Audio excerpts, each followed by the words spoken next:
भक्तों, आज की इस वीडियो में मैं बात करूंगा जन्माष्टमी किस दिन मनाई जाएगी। कृष्ण जन्माष्टमी का व्रत आप किस दिन रखेंगे और व्रत का पारण किस दिन करेंगे। बड़ी बात यह है कि अभी तक आप सबने YouTube पर जितने भी वीडियोस देखे होंगे, थंबनेल देखे होंगे, वहां पर बड़ी ही भ्रामक बातें की गई है, बड़े ही भ्रामक थंबनेल बनाए गए हैं। कोई कहता है कि गृहस्थ वाले इस दिन व्रत रखेंगे और वैष्णव मत वाले इस दिन व्रत रखेंगे। यह लोग इस दिन करेंगे, वह लोग उस दिन करेंगे। यानी इसमें आपको कहीं भी सीधा सा जो आपका जवाब है वह नहीं मिल पा रहा है और ना ही आप निर्णय पर पहुंच पा रहे हैं। तो मेरी इस वीडियो को पूरा देखने के बाद आप बिल्कुल निर्णय पर पहुंच जाएंगे कि आपको व्रत किस दिन रखना है।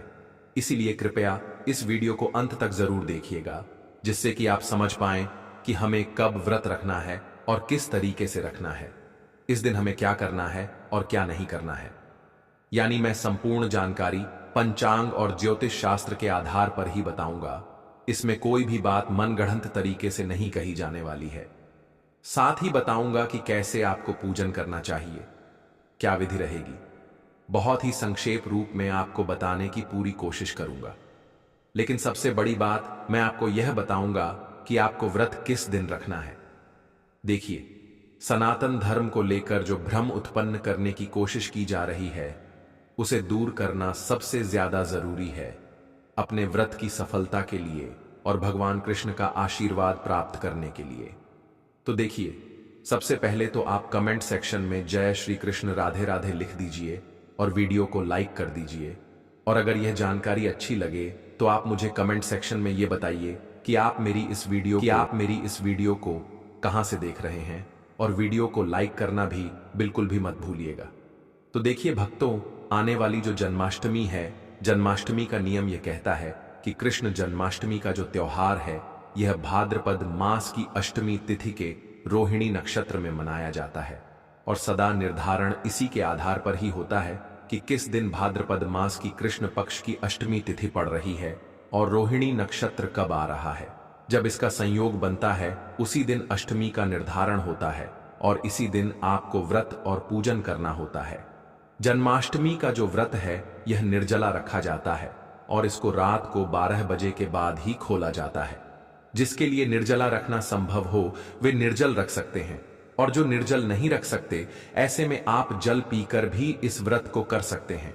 परंतु आपको आहार यानी कि भोजन नहीं ग्रहण करना चाहिए। मध्य रात्रि 12 बजे के बाद भगवान कृष्ण का जन्म होने के बाद में आप व्रत को खोल सकते हैं, क्योंकि ऐसा माना जाता है कि शास्त्र कहते हैं कि भाद्रपद मास की कृष्ण पक्ष की अष्टमी तिथि को रोहिणी नक्षत्र में रात 12 बजे के बाद भगवान श्री कृष्ण का जन्म हुआ था।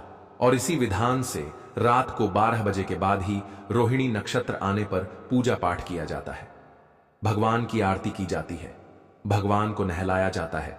इसके बाद भोग लगाया जाता है। भोग लगाने के बाद पूजन आदि करने के बाद ही आप अपने व्रत को पूर्ण करते हैं। मुख्यतः भगवान को इसमें धनिये की पंजीरी का भोग जरूर ही लगाना चाहिए। लड्डू गोपाल के जो अप्रिय भोग हैं उनमें माखन मिश्री का भोग भी अवश्य लगाया जाता है, क्योंकि बाल गोपाल के वे स्वरूप होते हैं। और धनिये की पंजीरी के भोग का भी विधान माना जाता है और यही भोग प्रसाद स्वरूप हम सभी ग्रहण करते हैं। इसके बाद पंचामृत के साथ आप व्रत खोलते हैं। और अब मैं आपको बताता हूं कि इस दिन यानी कि जन्माष्टमी पर क्या घटना चक्र घटित होने वाला है।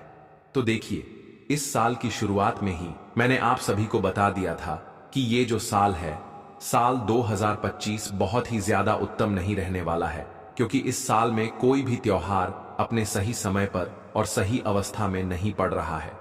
सही ग्रह नक्षत्र नहीं पड़ रहे हैं, और जब ऐसी व्यवस्था होती है ना, तो वह साल कभी भी फलदायी नहीं होता है। और ऐसा ही अब घटित होते हुए दिख भी रहा है। भाद्रपद मास के कृष्ण पक्ष की जो अष्टमी तिथि है, इसकी शुरुआत इस साल 15 अगस्त को रात्रि 11:49 पर शुरू हो जाएगी और अष्टमी तिथि का जो समापन है वो 16 अगस्त को रात्रि 9:34 पर होगा। देखिए, अभी तक आपने जितने भी वीडियोस देखे होंगे या किसी से भी सुना होगा तो यही सुना होगा कि जन्माष्टमी का व्रत 2 दिन रखा जाएगा। स्मारक जन 15 को रखेंगे और वैष्णव जन जो हैं वो 16 तारीख को रखेंगे। तो यही आपने सुना है, लेकिन यह बिल्कुल ही गलत है। दोनों ही जन एक ही तारीख को व्रत रखेंगे।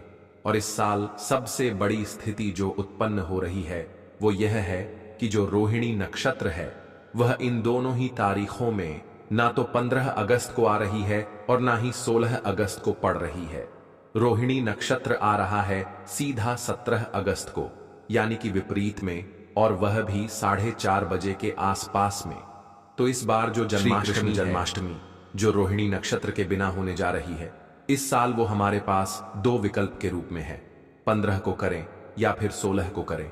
तो आप स्वयं सोचिए कि 15 तारीख को अष्टमी तिथि आ रही है 11:49 पर, यानी कि 12 बजने से ठीक 11 मिनट पहले, और लोग कह रहे हैं कि इस दिन जन्माष्टमी का व्रत कर लो। तो देखिए, जब पूरे दिन 15 तारीख को अष्टमी तिथि है ही नहीं, तो फिर कैसे व्रत कर लिया जाए? यानी कि 15 तारीख को बिल्कुल भी व्रत नहीं रखा जाएगा।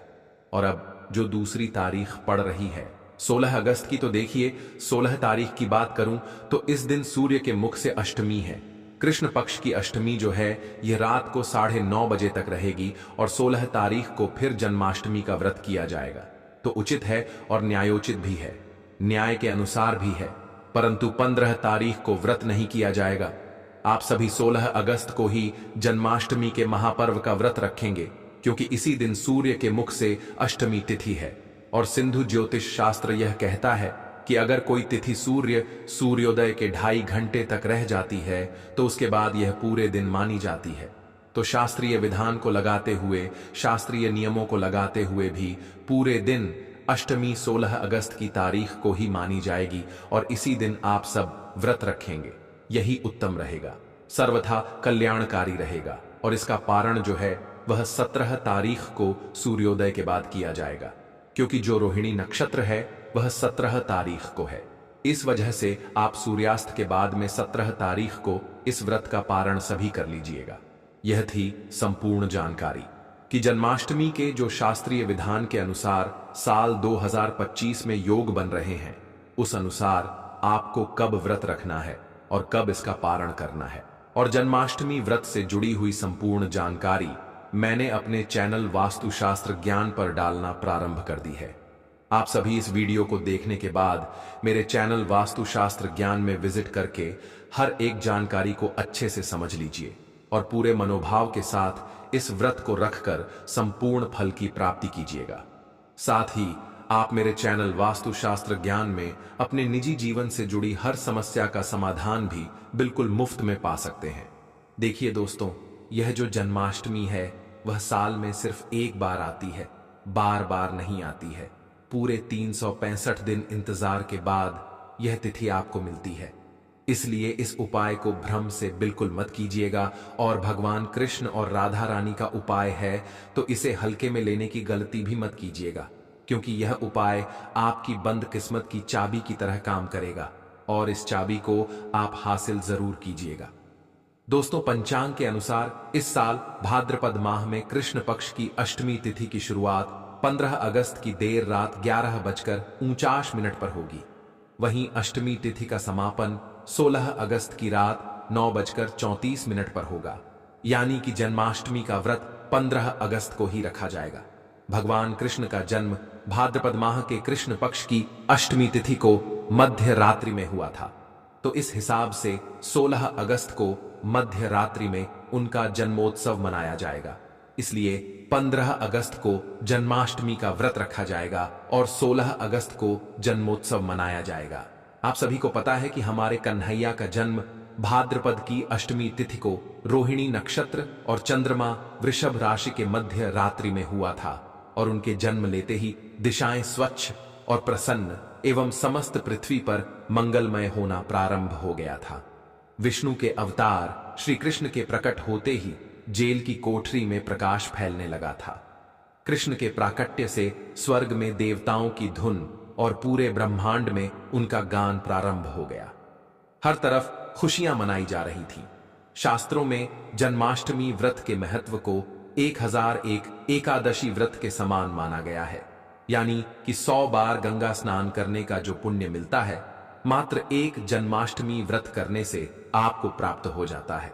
जाप का अनंत गुणा फल प्राप्त होता है और जन्माष्टमी के दिन ध्यान, जाप और रात्रि में जागरण का विशेष महत्व होता है। इसलिए जन्माष्टमी को रात में जागरण करके भगवान के भजन कीर्तन करने चाहिए। भविष्य पुराण में ऐसा लिखा हुआ है कि जिस घर में भी भगवान श्री कृष्ण का व्रत किया जाता है वहां अकाल मृत्यु, गर्भपात या फिर किसी भी मां के बच्चे गर्भ में नहीं मरते हैं। वैधव्य, दुर्भाग्य तथा कलह ऐसे घर में कभी नहीं होता है जो एक बार भी इस व्रत को कर लेता है और वैकुंठ की प्राप्ति उसे मरणोपरांत प्राप्त होती है। उसे श्री कृष्ण का आशीर्वाद प्राप्त होता है। वह प्राणी संसार में सभी सुखों को भोग कर विष्णु लोक में ही निवास करता है। तो ऐसे पावन दिन पर आप मात्र एक इस डाली को अपने घर ले आइएगा। छप्पर फाड़कर आपके घर में पैसे रुपए पड़े ही रहेंगे। आप गिनते गिनते थक जाएंगे, लेकिन पैसे रुपयों की बारिश आपके जीवन में 7 पुश्तों तक खत्म नहीं होगी। आप सभी से एक बार फिर से अनुरोध है कि इस वीडियो को 10 से 15 मिनट का समय निकालकर पूरा अंत तक देख लीजिएगा दोस्तों, क्योंकि हिंदू धर्म में भगवान श्री कृष्ण की पूजा सभी संकटों से निकालकर सुख, समृद्धि और मन वंचित वरदान को देने के लिए ही आती है। तो आप सभी इस दिन मेरे द्वारा बताए गए इस उपाय को जरूर कीजिएगा, क्योंकि साल भर में यह एक अकेला ऐसा मौका आता है जो आपके दुर्भाग्य को सौभाग्य में बदल दे और आपके सौभाग्य की चाबी बनकर आया है, किस्मत के ताले को खोलने के लिए आया है। तो बहुत ही ध्यान से हर एक बात को सुनिएगा। भगवान कृष्ण की वीडियो को लाइक करके कमेंट सेक्शन में जय श्री कृष्ण, राधे राधे जरूर लिखिएगा। तो देखिए, सुख, समृद्धि और सौभाग्य के वरदान के साथ ही आई है। जन्माष्टमी के दिन आपको सबसे पहले प्रातःकाल जल्दी उठकर स्नान आदि से निवृत्त होकर स्वच्छ वस्त्र धारण करने हैं और इसके बाद पूर्व या फिर उत्तर की ओर मुख करके व्रत का संकल्प लें। अगर आपने भगवान श्री कृष्ण की मूर्ति या प्रतिमा को नॉर्थ ईस्ट में लगाया है तो आप मानकर चलिए, आपके जीवन में धर्म युद्ध में अगर आप खड़े हैं या कर्म क्षेत्र में खड़े हैं या फिर किसी भी प्रकार की दुविधा में फंसे हुए हैं तो वहां आपकी जीत बिल्कुल ही सुनिश्चित है। और आपकी जितनी भी परेशानियां हैं, कान्हा जी उन्हें स्वयं आकर दूर कर लेते हैं, क्योंकि इस दिन कृष्ण भगवान हर एक घर में जरूर जाते हैं और जहां भी कोई भी छोटी भी पूजा विधि या जब कोई उपाय करते हुए पाया जाता है तो उसी क्षण उसकी मनोकामना को पूर्ण भी कर देते हैं। माता देवकी और भगवान श्री कृष्ण की मूर्ति या चित्र पालने में स्थापित कीजिए और पूजन में देवकी, वासुदेव, बलदेव, नंद बाबा, यशोदा आदि देवताओं के नाम जपें। रात्रि में 12 बजे के बाद श्री कृष्ण का जन्म उत्सव मनाएं। और दोस्तों, जन्माष्टमी पर कान्हा को पीले चंदन या फिर केसर का तिलक जरूर लगाइएगा। साथ ही साथ में उन्हें मोरपंख का मुकुट और बांसुरी जरूर अर्पित कीजिए। लड्डू गोपाल को पंचामृत से अभिषेक कराकर भगवान को नए वस्त्र जरूर अर्पित करें और झूला झुलाएं। तुलसी डालकर माखन, मिश्री और धनिये की पंजीरी का भोग इस दिन जरूर लगाएं। इसके बाद आरती करके प्रसाद वितरित कर दीजिए। उपाय जानने से पहले आप सभी से एक और रिक्वेस्ट है कि जन्माष्टमी पर श्री कृष्ण की जन्म कथा जरूर सुना कीजिए।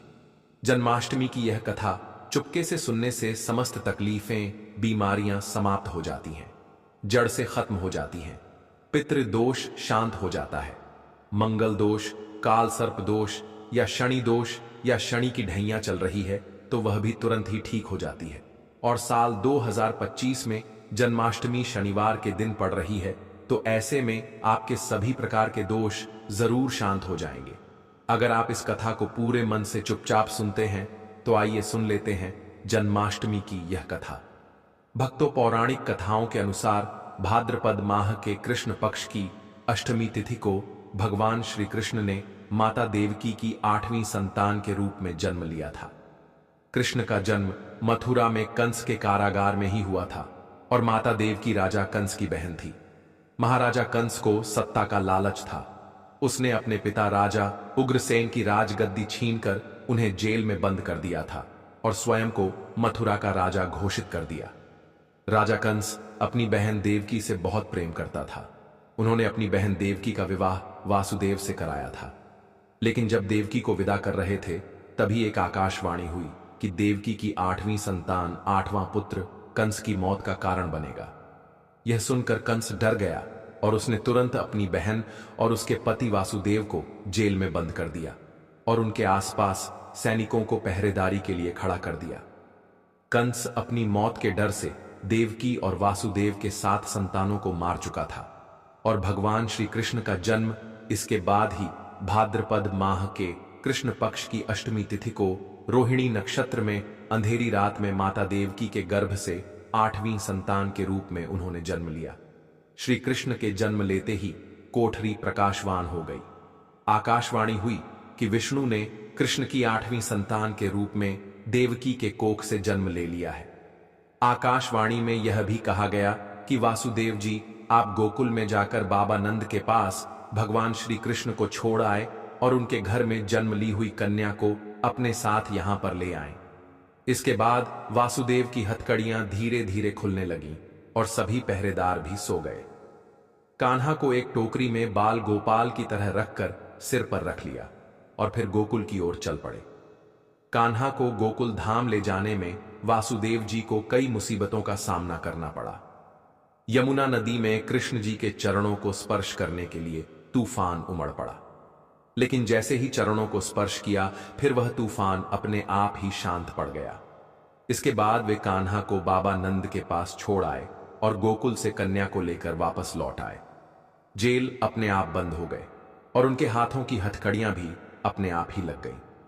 कन्या के रोने की आवाज सुनते ही सभी पहरेदार उठ गए। कंस बंदीगृह आया और वह कन्या को देवकी और वासुदेव की 8वीं संतान समझकर उसे मारने चला, लेकिन वह आकाश में उड़ गई और फिर से आकाशवाणी हुई कि कंस को मारने वाला अब इस दुनिया में पैदा हो चुका है। बाबा नंद और उनकी पत्नी मां यशोदा ने कृष्ण जी का पालन पोषण किया। राजा कंस ने कृष्ण का पता लगाकर उन्हें मारने की खूब कोशिश की, लेकिन कंस की सारी कोशिशें विफल हुईं और कृष्ण जी को कोई मार नहीं सका। अंत में श्री कृष्ण ने कंस का वध किया। राजा उग्रसेन को फिर से मथुरा का राजगद्दी सौंप दी। इस तरह से श्री कृष्ण की जन्माष्टमी कथा पूरी हुई। भक्तों, आगे बढ़ने से पहले आप सभी से निवेदन है कि आप मुझे यह बताएं कि आप हमारी वीडियो को भारत के कौन से राज्य और कौन से शहर या फिर गांव से देख रहे हैं।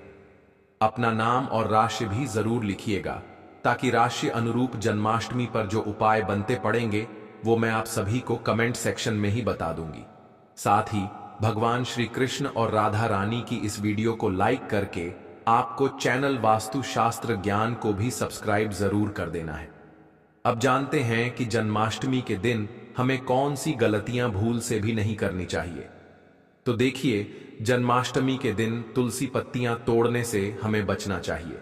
दरअसल शास्त्रों में कहा गया है कि कृष्ण भगवान विष्णु के ही अवतार हैं और उन्हें तुलसी अति प्रिय है। ऐसे में इस दिन तुलसी दल को या फिर उनकी पत्नियों को नहीं तोड़ना चाहिए। आप जन्माष्टमी से एक दिन पहले ही तुलसी दल तोड़कर रख लें। बिना तुलसी के जन्माष्टमी का पर्व अधूरा है। भगवान श्री कृष्ण ऐसे किसी भी भोग को स्वीकार नहीं करते हैं जिसमें तुलसी पत्र न पड़ा हो। ऐसा भोग पाप के समान होता है, जहरीला माना जाता है। चावल खाना इस दिन बिल्कुल ही वर्जित होता है। इस दिन हमें चावल भी नहीं खाना चाहिए। एकादशी के दिन भी हमें चावल नहीं खाने चाहिए। लेकिन बहुत ही कम लोग जानते हैं कि जन्माष्टमी के दिन भी चावल खाना बिल्कुल वर्जित होता है। चाहे आप व्रत रखें या ना रखें, लेकिन जन्माष्टमी के दिन चावल खाना शुभ नहीं, बिल्कुल ही अशुभ होता है। इस दिन तामसिक भोजन भी नहीं करना चाहिए, यह भी बिल्कुल वर्जित होता है। ऐसे में इस दिन मांस, मदिरा, प्याज, लहसुन भी नहीं खाना चाहिए।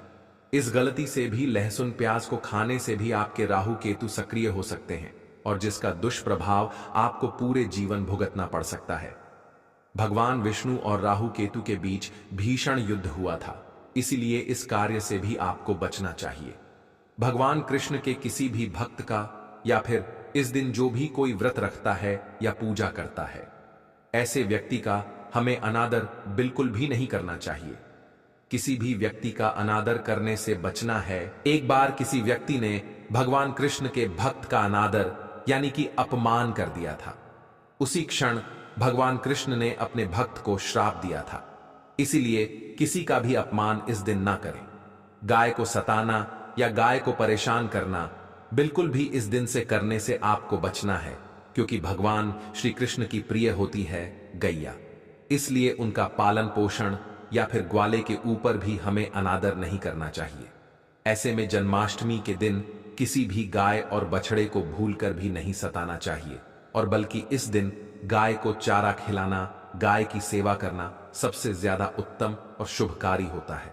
भगवान कृष्ण गाय के सबसे प्रिय माने जाते हैं।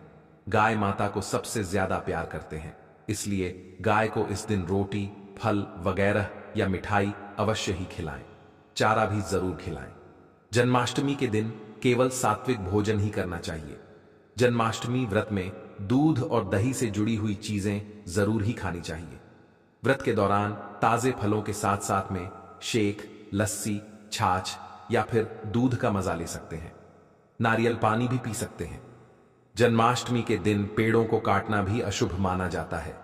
इस दिन पीपल वृक्ष की सेवा करना, पीपल में जल देना, पीपल में दीपक जलाना भी सबसे ज्यादा शुभ होता है, और ऐसे में मनवांछित इच्छाएं भी आपकी पूर्ण होती हैं। अगर आप जन्माष्टमी तिथि के दिन पीपल वृक्ष के नीचे एक घी का दीपक जलाते हैं। दोस्तों, जन्माष्टमी के दिन ब्रह्मचर्य का पालन भी जरूर करना चाहिए। इस दिन पूरे पवित्र मन से, तन से भगवान श्री कृष्ण की पूजा करनी चाहिए।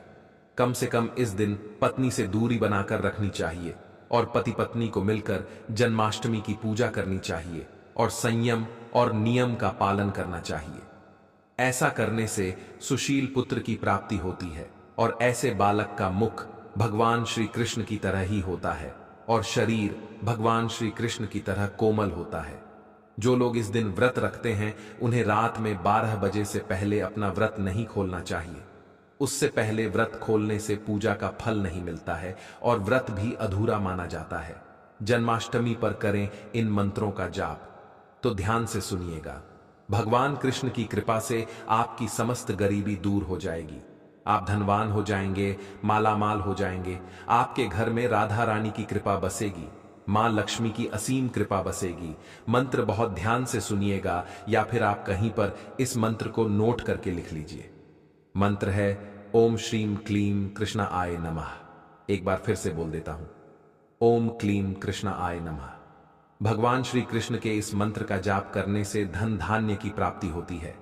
ऐसे घर में जहां पर जन्माष्टमी के विशेष अवसर पर इस मंत्र का जाप होता है, ऐसे साधक को शुभ फलों की प्राप्ति होती है। हरे कृष्ण कृष्ण कृष्ण हरे हरे, हरे रामा रामा रामा हरे हरे करने से भी भगवान श्री कृष्ण के कान खड़े हो जाते हैं और वे भक्त की पुकार को तुरंत ही सुन लेते हैं। आप इस मंत्र का जाप कम से कम 108 बार जरूर ही करें, बहुत ही शुभ माना जाता है। दोस्तों, जन्माष्टमी पर जो भी स्त्री या महिला भगवान श्री कृष्ण को झूला झुलाती है, ऐसी स्त्री अनंत काल तक बांझपन की समस्या से दूरी बना लेती है। भगवान लड्डू गोपाल की कृपा से ऐसी स्त्री को हर जन्म में सुंदर संतान की, सुंदर पुत्र की प्राप्ति होती है। दोस्तों, जन्माष्टमी पर मोर पंख अवश्य ही लाएं और मंदिर में स्थापित करें। भगवान कृष्ण की बांसुरी जन्माष्टमी पर जरूर ही उन्हें अर्पित करें। अगर आप व्रत रखे हैं तो भगवान लड्डू गोपाल को खिलौने बहुत पसंद है, तो इस दिन खिलौना भी जरूर अर्पित कीजिएगा। इसे लाना बिल्कुल मत भूलिएगा। जन्माष्टमी पर कौड़ियां भी आप ला सकते हैं। भगवान श्री कृष्ण की स्थापना करते समय इस दिन गलती से भी किसी व्यक्ति को गिफ्ट के तौर पर भगवान लड्डू गोपाल उपहार में ना दें।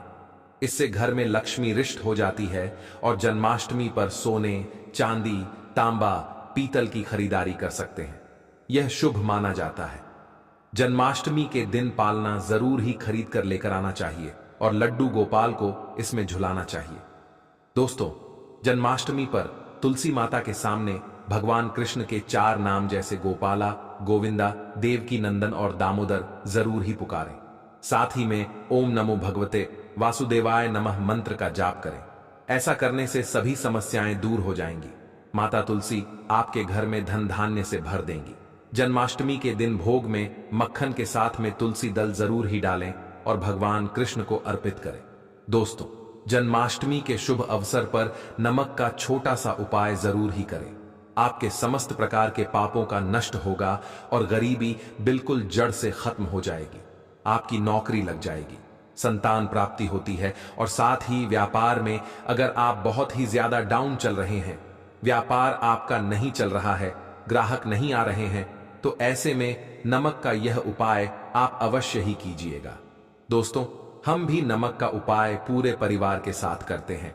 साथ ही वास्तुशास्त्र ज्ञान चैनल की टीम में जितने भी मेंबर्स हैं, वे सब भी इस नमक के उपाय को जरूर ही करते हैं। इस उपाय से आपके जीवन में धन धान्य से जुड़ी सभी समस्याओं का अंत होता है और आप निश्चित रूप पर करोड़पति बन ही जाते हैं। पैसे रुपए से जुड़ी हुई किसी भी समस्या या फिर कर्ज से जुड़ी किसी भी समस्या के समाधान के लिए आप नमक के उपाय को जरूर ही कीजिएगा। आइए बता देता हूं कि किस तरीके से यह उपाय किया जाता है। तो देखिए, सबसे पहले एक नमक का पैकेट आपको लेना है। 50 ग्राम सूखी हुई लाल मिर्च लें, 50 ग्राम चावल, 100 ग्राम उड़द की दाल, 250 ग्राम आटा और 11 रुपए की दक्षिणा के साथ में पानी की एक बोतल ले लें और 5 रुपए के काले तिल। साथ ही में आपको एक थैली भी लेनी है और इन समस्त सामानों को एकत्रित कर लेना है। अब इन समस्त सामग्री को लेकर अपने घर के हर एक कोने में, हर एक कमरे में आपको घुमाना है और इसके पश्चात इसे ले जाकर किसी भी गरीब स्त्री को या किसी गरीब पुरुष को, बुजुर्ग को, आप किसी भी व्यक्ति को इसे दान कर दीजिए।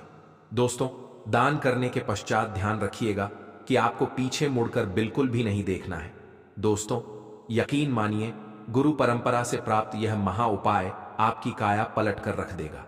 दिन दुगनी रात चौगुनी तरक्की आप करेंगे और यह उपाय हम भी जरूर करते हैं।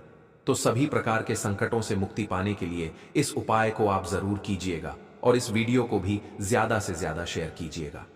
आपका छोटा सा शेयर शायद किसी के कष्टों से उसे मुक्ति दिला सकता है और ऐसे में आपको भी पुण्य की प्राप्ति होती है। तो वीडियो को शेयर करना भी बिल्कुल मत भूलिएगा। अब जान लेते हैं कि इस दिन लड्डू गोपाल को कौन सा भोग हमें जरूर ही लगाना चाहिए ताकि भगवान श्री कृष्ण की सबसे पहली कृपा हमको प्राप्त हो जाए। तो देखिए, वैसे तो भगवान श्री कृष्ण को 56 प्रकार के जो भोग होते हैं वह अर्पित किए जाते हैं, लेकिन ऐसे में अगर आप 56 प्रकार के भोग ना बना पाए तो 7 ऐसे भोग आपको बताने जा रहा हूं जिन्हें अर्पित करने से आप 56 प्रकार के भोग को समर्पित कर देंगे। ऐसी अपने आप में ही मान्यता है और ये सातों भोग जो हैं भगवान श्री कृष्ण को अत्यंत ही प्रिय है। देखिए, सबसे पहली जो चीज है जो भगवान श्री कृष्ण को सबसे ज्यादा प्रिय है वो है माखन मिश्री। तो जन्माष्टमी के दिन आप लड्डू गोपाल जी के लिए माखन मिश्री जरूर ही बनाएं। हो सके तो इसे अपने हाथ से बनाएं। देखिए, 1 दिन की मलाई या फिर 2 दिन की मलाई आप ले लीजिए और उसमें आप लड्डू गोपाल जी के लिए मक्खन बना लें और इसमें मिश्री डालकर आप माखन मिश्री का भोग भगवान श्री कृष्ण को समर्पित कर दीजिए। तो पहले नंबर पर है माखन मिश्री, दूसरे नंबर पर है मेवे का भोग। जी हां दोस्तों, मेवे पाक बना लीजिए। आप मेवा पाक बना सकते हैं, मेवे की बर्फी बना सकते हैं या फिर 5 तरह के मेवे या 7 प्रकार के मेवे इकट्ठे करके लड्डू गोपाल जी के लिए आप भोग स्वरूप समर्पित कर सकते हैं।